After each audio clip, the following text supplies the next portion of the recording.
Jayden Ribeiro has been a student at St. Stephen's for 3 years. During his time here, he has been on the varsity cross country team, part of the academic team, part of the musical, and he likes to write in his free time. Please welcome Jayden.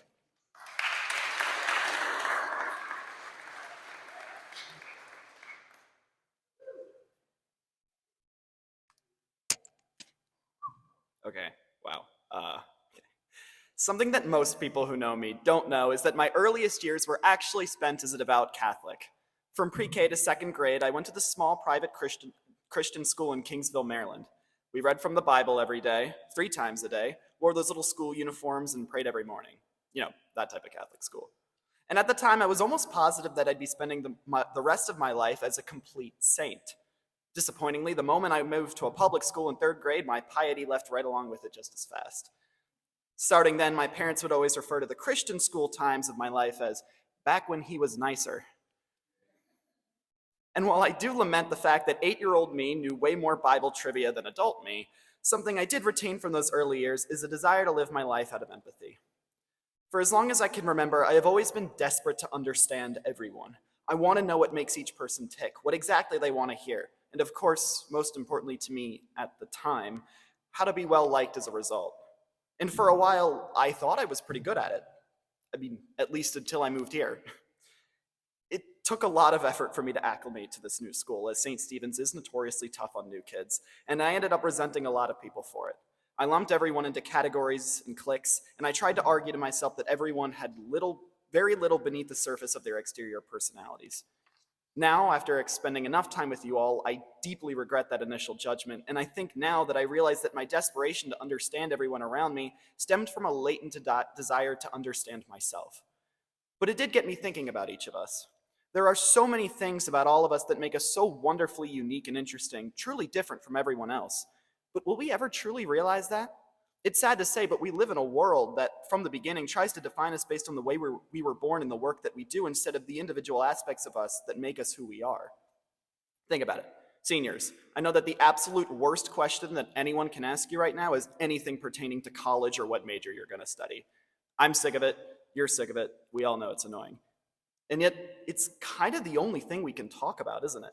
Forget the fact that it's an important part of your life, of course. What I'm getting at is that it's clear that the whole college application process has become something of a competition with each other, ways to prove that we're better than someone who got into a worse college. Is that really what we're defining as better? What building we're going to be studying in for the next 4 years? I won't deny that it's super impressive to get into a hard school, but it's sad that we live in a world where we judge each other based on our immediate academic successes. I mean, society and education teach us that the most important thing to do in our early lives is to get good grades, of course. We're conditioned that the most important thing about us is an arbitrary letter that defines the value of your work. Now, I can't say I know each and every one of you, but I don't think that the letter A or the letter F could ever come close to describing the complexities of your character. Philosophical rants about education aside, it really is crucial to know what enables you to actually enjoy life and the world that you live in. For some of us, it's hobbies, things that we love to do in our free time, and for others, it's the people in our lives that are really important to us. My guess is that we all need a little bit of both. But in order to really grasp our own identities and purpose, you need to figure out why these things matter to you. For me, I like to read and write, I like cross country, and I like horror movies and roller coasters and things that build up my adrenaline. Now, these things alone don't tell me a whole lot about myself, since there are a ton of other people who like these things, but if I just reflect on why, I might learn way more about myself than I did before. I think I like to write because I have so many thoughts and ideas that I'm desperate to put into words and get people to see. I like cross country because I love the feeling of pride I get after accomplishing extreme odds. I think I like horror movies, roller coasters, and scuba diving because of those moments of pure, raw fear and excitement that I get that make me feel alive. And this obviously doesn't touch upon all my interests, but it's good to know yourself and know your passions. If you can confidently identify what makes you love life, then the rest of your existence will be significantly easier. And while seeking advice from others is very important, don't let anyone tell you what's best for you, because in all seriousness, we only have one shot at life, and you don't want it being controlled by someone else. That's why in order to become successful and independent, you need to follow your passions and do what makes you, you. And don't get me wrong, I'm not telling you not to work or ignore your responsibilities, because sloth is a sin, one that I suffer with frequently. But you should take the time to work incredibly hard towards the passions that form the core of your soul. Because if you can achieve mastery in something that you legitimately love doing, that will give you security and confidence that can get through life at any speed. So some final advice for you: get out and do things that you've never done before, even things you think are dumb. There could be some experience out there that could awaken some inner passion in you. And even if they don't, they at least allow you to empathize with people who do have those interests. There truly is no such thing called a wasted experience. And do it now. As my dad likes to say, youth is wasted on the young. You don't have all the time in the world to find your place, so make the most of it. Oh, and I can't forget to tell you to thank the people in your life who form your identity as well, which is why I'm going to spend some time doing that now. To start off, I would first like to thank everyone in this room. I am truly appreciative of all of you. I will, though, mention a few people who have had a dramatic positive impact in my life because I can't imagine coming up here and not thanking them for what they've done.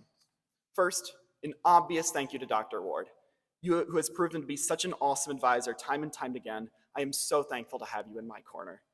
I actually look forward to advisory, and I don't know if everyone can say that. Against my better judgment, I guess I should also thank Mr. Forrester. In all seriousness, thank you so much for putting so much effort into helping me succeed. You pushed me farther than I thought I could go, and I didn't think I could. Thank you, Mr. Johnson, Mr. Valladay, and Mr. Moore, who never fail to remind me why English is my absolute favorite subject. All of your classes are an oasis on a stressful day. Thank you, Mr. Whelan, who is one of the greatest teachers I have ever had. I can tell you that you absolutely love what you do, and that's nothing short of inspiring. And of course, thank you to Mr. Carlson and Mrs. Palmer. I don't think there are many teachers that I can consider my true friends, but I don't think another word could truly represent how I feel. You guys are awesome people. Thank you, Evie Bauer, Reese Williams, and Madeline Cox. I can always count on you three to prevent me from getting a little too sane for my own good. For real, you guys are such a positive force in my life, and I cannot articulate enough how fun you all are. Thank you. Thank you, Madison McAvoy, for getting me through Marine 2. I know I make fun of you a lot, but I really do value you as a friend. You're nothing short of hilarious. Thank you, Isabella Cassadevals. You exude such energy and vitality that's nothing short of contagious. Any room that you're in is more exciting, no matter what. To Edward Gow, I can always count on your pragmatism and sincerity to give me legitimately good advice no matter what the case. I know I feed your ego a lot, but I promise that someone like you is capable of great things no matter what you choose to do. Patrick Van Eyck. You're in all of my extracurriculars, so I have no choice but to interact with you. But for real, you are such an awesome human being. There are few people who are able to create friends as effortless as you. You're such a positive force in everyone's life. Samantha Macera, I appreciate every single little thing about you, from your endless passion to bottomless curiosity intelligence. But nothing can really compare to how fortunate I feel every time I look at you and am reminded that I'm your boyfriend. I love you. To my siblings, thank you for giving me the indomitable will to come up here in front of everyone with the self-control not to diss you. Just kidding. Luke, you are my best buddy no matter what we do, since the day you were born. Whoa, no crying. To my older sister, Lexi, you have a fierceness that can't be rivaled no matter what you do. I know you'll prove to be an excellent mother to be reckoned with. Say hi to my nephew for me. Mom and Dad, I cannot possibly think of two individuals with stronger characters than you. Dad, you are the strongest person I know. Thank you for all the Little League games and Taekwondo practices you came and watched. I would consider myself so fortunate to grow up to be half the man that you are today. Mom, you are the single greatest ally that anyone in this world, especially me, could ever ask for. You have a will that is more powerful than I could ever comprehend. Please, both of you, never forget how much I love you.